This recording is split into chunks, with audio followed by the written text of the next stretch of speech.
siis Kevin Kaivaja ja Reelika Turi. Vaatame nüüd karistuslöök, mitte karistuslöök, nurgalöök Narva Trans punases. Ja nüüd tegelikult on hea sööt ette ja vaatame, mis siis juhtuma hakkab ja paremal äärele pealelöök ja värava on siis Salva Burjanadze ning kes ebasobiv või natukene mõni vile tee. Kohtunik teine kollane ja punane, ehk siis põhimõtteliselt mängu algus on olnud selline ühe mehe jaoks nii-öelda väga tuline ja vaatame siis Gabore ja loomulikult lendab sisse, võttes mängija maha ja teine kollane kaart on tõsiasi püsida.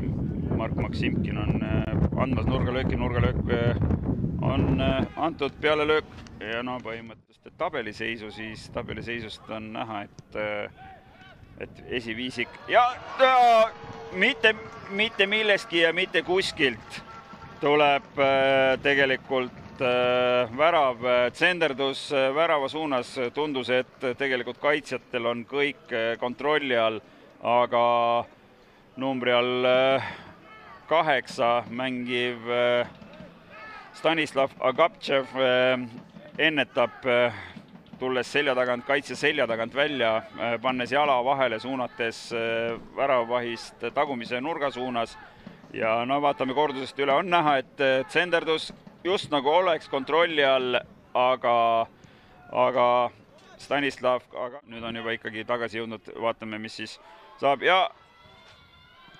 põhimõtteliselt kuhugile ja palju on nüüd siin juba Burjadze käes, kes siis virutab, aga Tammeka säilitab palli. Nüüd on paremal äärel Patrik Veelmaa, nüüd on number 23, jõuab kasti ja Koskor ja latise! Pall oli latis ja nüüd teine löök, mille siis sooritab Tammeka mängija number 14, läheb siis väravast mööda. Oli näha ka tegelikult, et Transi puurilukk Matrossov seda olukorda kontrollis, vähemalt teist olukorda. Esimeses olukorras 5 sentimeetrit allapoole ja oleks seis tablool 1-1.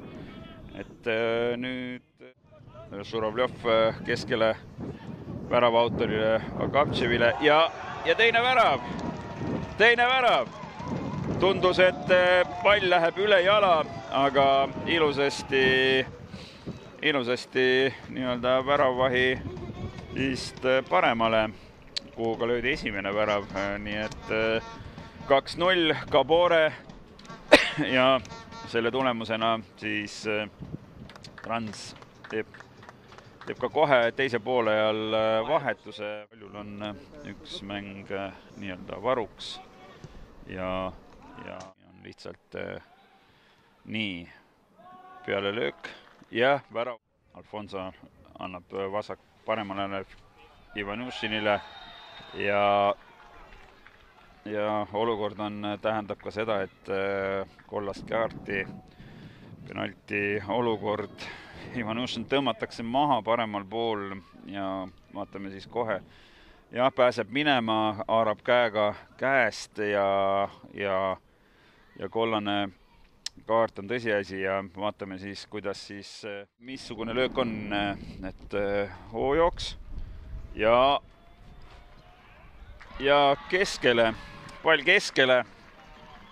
Gabore lööb tänases mängus oma teise värava ja Tammeka kasutab peale seda väravat 3-0 on tablool, et väravate autorid siis Agaptšev, Gabore ja Tammeka kasutab oma viimase vahetuse tsükli ära ja väljakule pääseb numbri all 11 tagasi Jegor Žuravljevile, kes tugev pealelöök värava proovivad siis, aga selline olukord, mis siis ka päädib sellega, et kas Gabore teeb hat-tricki täna, ja hat-trick on tõsiasi.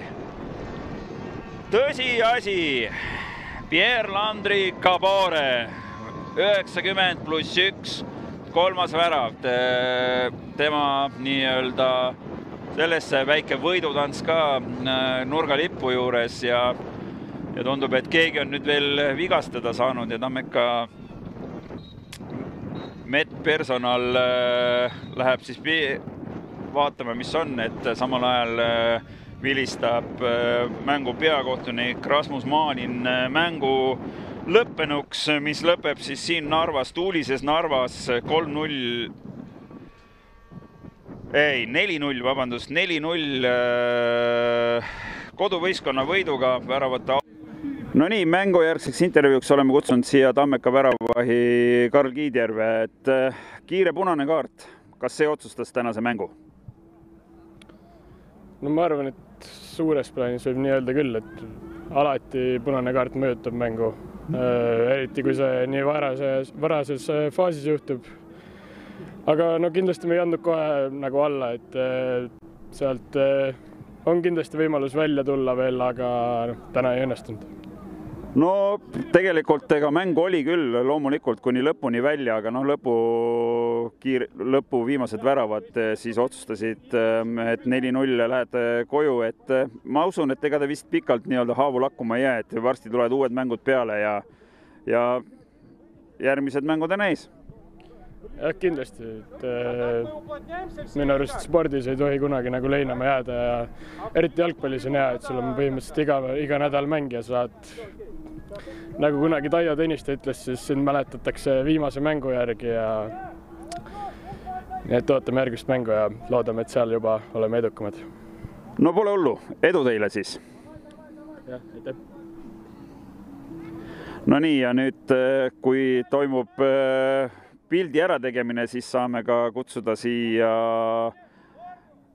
Transi mängija ja küsida ka nende käest, et kuidas siis viimane mäng läks. Et hoiame nii-öelda silma peal, tehakse suur pilt, kus siis on terve võistkond ja mängul olnud pealtvaatajad ja kui te näete seda ka nii-öelda ekraanilt, siis väga vahva sündmus. No nii, emotsiooni ka, et 4-0 võit siin Narva Fama staadionil, mis oli siis nii-öelda selle vana staadioni viimane mäng ja nüüd kuu aega on siin remonti, on palju traktoreid, on palju töömehi ja loodame, et siis kuu aja pärast mai lõpus, kui siin uuesti pall mängu pannakse, et nad ilusasti graafikus püsivad.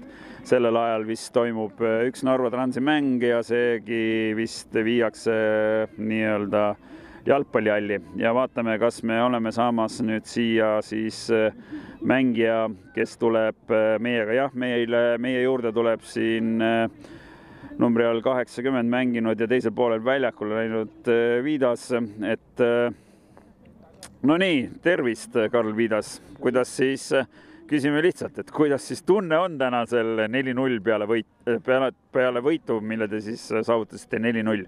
Väga hea. Viimane mäng Fama vanal kunstmurul ja nüüd 3 punkti käes ja väga-väga hea tuju ja mul midagi, saab järgmise mängu peale minna või? No nii, aga mängijate käest ikka küsitakse, et kas sooviksite nii-öelda jätkata kunstmurul, mis sest, et nüüd tehakse küll uus, on ja, või ikkagi minna Kreenholmile. Ma tean küll, et Kreenholmi muru ei kõlba nii-öelda jalgpalli mängimiseks enam. Et kumba eelistab nii-öelda Narva Trans siiski?